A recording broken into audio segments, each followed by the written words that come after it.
you use online? TikTok. So, next question is, what product did you purchase from that online shop?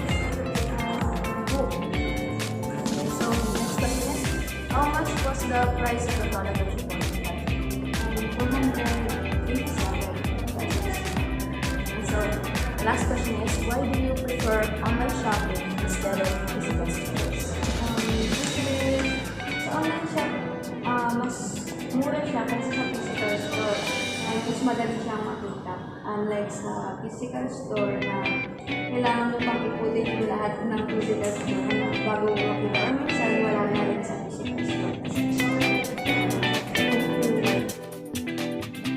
Is your name Yes, ako po si Jovelyn Gascon, third year college.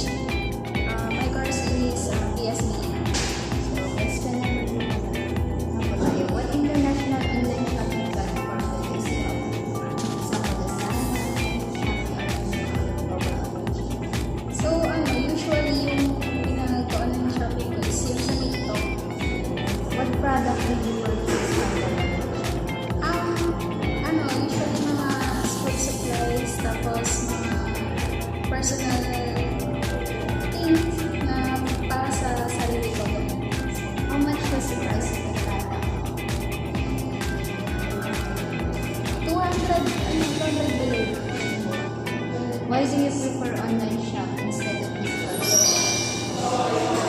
Kasi mas, siya, parang para sa akin, mas convenient siya sa akin kasi, yun nga, mas mura siya doon and compare sa akin sa mga physical stores, medyo mahalan din. Yun lang. Okay, please state your name, your level, and course. Ferdinand Sanchez Morales for the year, PSBA. Okay, so the first question is, what international online shopping platform do you use often? Shopee and TikTok shop. Pero mas ng TikTok. Next question is, what product did you purchase from that online shop? Dress and t-shirt. So, next question, how much was the price of the product that you purchased? Around 150 to 200. So, the last question is, why do you prefer online shopping instead of physical stores? Mas prefer ko ang shopping kasi mas makakabila kasi mas mura siya ng public market. Kasi minsan sa public market mas mataas yung price kasi hindi mo na-prepare. Kaya mas prefer ko talaga yung So, that's it. Thank you.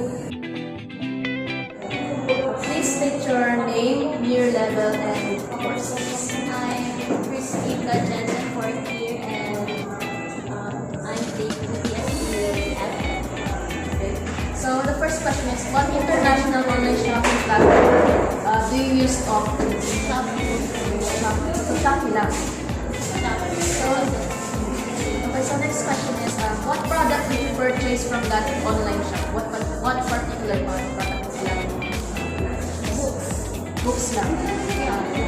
So, how much was the price of the product? Anong rate? Usually 500 plus. 500 plus. Not original. Proper pre-love books. Plus about Okay, so pero pag compare din sa physical stores, bumili ka ng ba sa physical stores? So, magkano yung products? mas mura pa ang online shop kasi marami discounts and vouchers. Unlike ang pupunta kang physical store, yung original price, yun yung parang babayaran. Okay, so in connection to that, the last question is, why do you prefer online shopping instead of physical stores? Online shopping is very convenient and I think madami siyang benefits kasi meron kasi ibibigay ng cards sa'yo and pag maganda yung method mo sa cards, madami silang ibibigay ng vouchers. So, makakatipid ka. Yun lang po. Thank you. Please state your name, year level, and course. I'm Deborah Bactalan, a 4th year student from PSBA. Okay, so the first question is, what international online shopping platform do you use often? I usually use Shopee. Shopee only. Yeah. So the next question, what product did you purchase from that online shop? Usually mga damit, mga short, mga dress. Meron pa muli yung mga damit. So, next next question is, how much was the price of the product? Mas mura siya. Mas mura. Kaysa sa mga, yung mga nabibili kasi in person, mas mahal yung price nila. Halos kalahati yung pagitan ng price. So what range of price? Usually mga 100. So lastly, why do you prefer online shopping instead of physical stores? Yung pinaka-main reason ko is maraming vouchers sa online and mas nakakapipig tayo ng online kapag may free gift. Saka mas low price. Yeah, mas low price kaysa sa physical stores. Okay, so please state your name, year level, and course, please. Nicole Alarisa Colpencio, PSCA Finance Major, Okay. So the first question is, what international online shopping platform do you use now? I'm more into all of the apps, but I mostly use TikTok and Lazada. But the first thing that you always use is TikTok. The next question is, what product did you purchase from that online shop?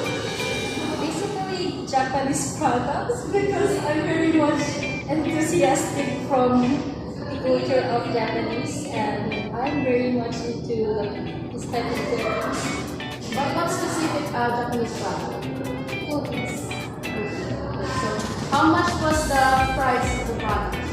What range? It usually ranges from 100 to 500 depending on what I choose. So, the last question is, why do you prefer online shopping instead of going to the physical stores?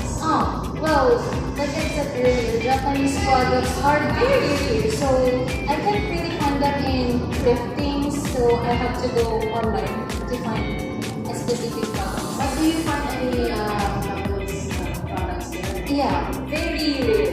But how much was the price in the physical stores? It usually only takes me lower than 300. That's all. What is your name? I'm Mr. Grace like BSB. What international online shopping platform do you use? Lazada, Temu, Shopee, Done on TikTok. What product did you purchase from that website? Perfume. How much was the price of the product that you purchased? 300. Why do you prefer online shopping instead of physical stores? Mas ewan, mas mura ganun. Good. Mura. Year name and course. Second year, January. This is that.